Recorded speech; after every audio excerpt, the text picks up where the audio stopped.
Now, we have covered quite some ground. We have talked about the history of the horizontal system. We have seen that it has been around here for about 2 million years. We are saying that at some point, humanity took a wrong turn.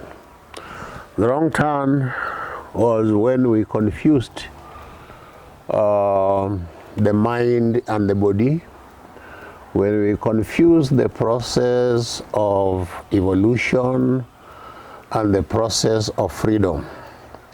We have seen that freedom is a revolutionary thing.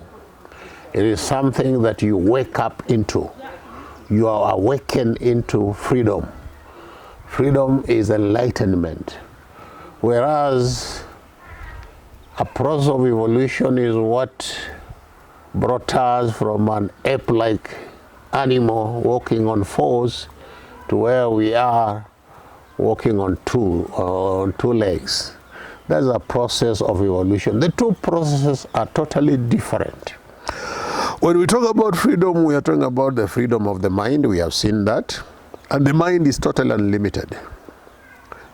The mind uses the body as a tool. The body has been evolving. So the mind has ensured that the body has evolved.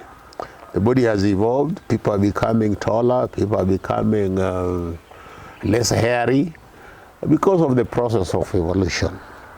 The brain has grown, is now bigger than it was before because of the process of evolution.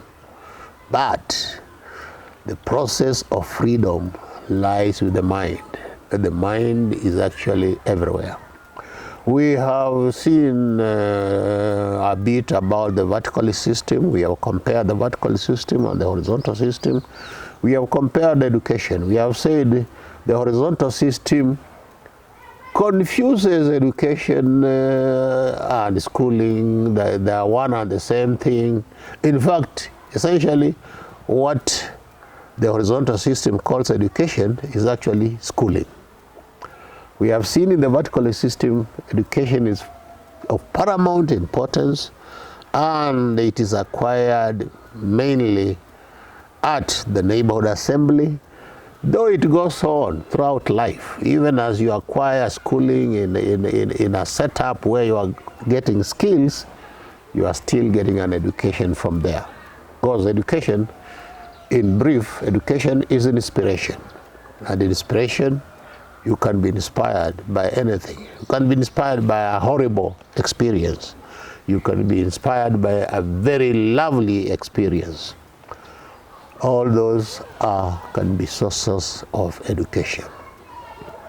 We have seen the role of the government. We have said in a vertical system, the role of the government is purely regulatory. The government does not compete with people over resources. The government does not own resources, does not acquire resources. Resources are owned by the people. The government's role is to tax and to regulate. We have seen the youth, how they stand to benefit from the vertical system. We have seen how the youth in the horizontal system, they are totally misplaced. They are forced to do things because of their parents, because of society, because of opportunities for employment. You go do something because you believe, if I do that, I'm guaranteed a job. You do something because you believe that's where a lot of money is, that it will earn you a lot of money. You don't do things because you love them. Unlike in the vertical system, where love is what leads you into what you want to do, because money is but a byproduct of love. Money is nothing but a byproduct of love. When you are doing what you love to do, whatever it is, it can bring in lots and lots of money without any limit, because you love doing it. There is nothing useless under the vertical system. So long as it benefits people, it will be useful. And if you love doing it, it will earn you plenty of money, because it serves humanity. So long as it serves an aspect of humanity, it will earn you money. That's what we have seen, and that's why we are happy with the system, how it will benefit the youth. We have seen a bit that when we talk about the youth, we are talking about young women and young men as well. The man benefits as much as the woman. The woman is not left behind. Whether in marriage or outside marriage, the woman is not left behind. We have seen about reproduction. Reproduction is very important, but it's limited in the horizontal system because of psychological issues, because of economic issues, because of the pressure that some people only are able to acquire a place they can call home when they are 60. That is what we have been able to cover. Some of it we covered before Tony joined us. Some of it we have covered when Tony is with us. So, Tony, say something.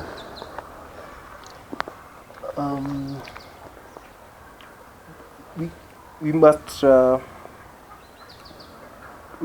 point out the disadvantages and the disadvantages and the limitations of the horizontal system for us to see the benefits of the vertical system. Yes, I came a little bit late, although we have seen the youth, a youth in a horizontal system, and we have seen a youth in a vertical system. And the youth in a vertical system is well placed, well catered for, be it education, be it reproduction, and even political. And the ways of the youth has the neighborhood assembly to raise issues, which is a more effective way of being listened and contributing to the society. Thank you. Yeah, very, very important, because relationship is very crucial in any society. How does one relate to another human being? How does one relate to society? And that is what a youth and even a child is able to learn at the neighborhood assembly. Because those below 16 have full participation. The only thing they cannot do is to vote at the neighborhood assembly. But they participate, they ask questions, they make contributions, they express their feelings, they say everything they want to say, and they listen to everything. It is an open system.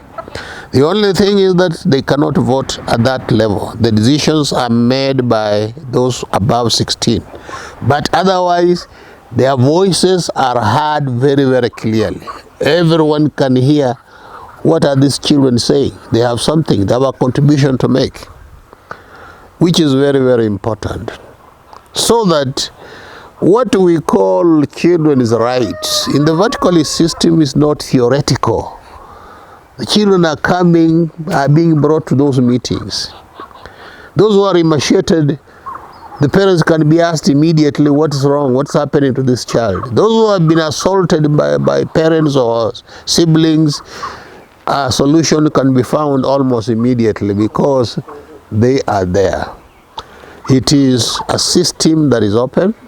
As we have seen, it is a system that promotes freedom, and freedom from the earliest time possible. From birth to the grave, one is guaranteed freedom. And freedom is what everyone yearns for. And freedom is what the vertical system guarantees. Rolling 3, 2, 1, action. Tony, we were looking at the place of the youth in the vertical system.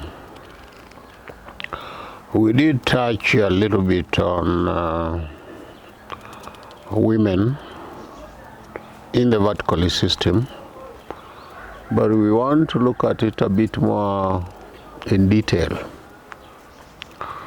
Historically, women have been oppressed. They have been denied access to resources.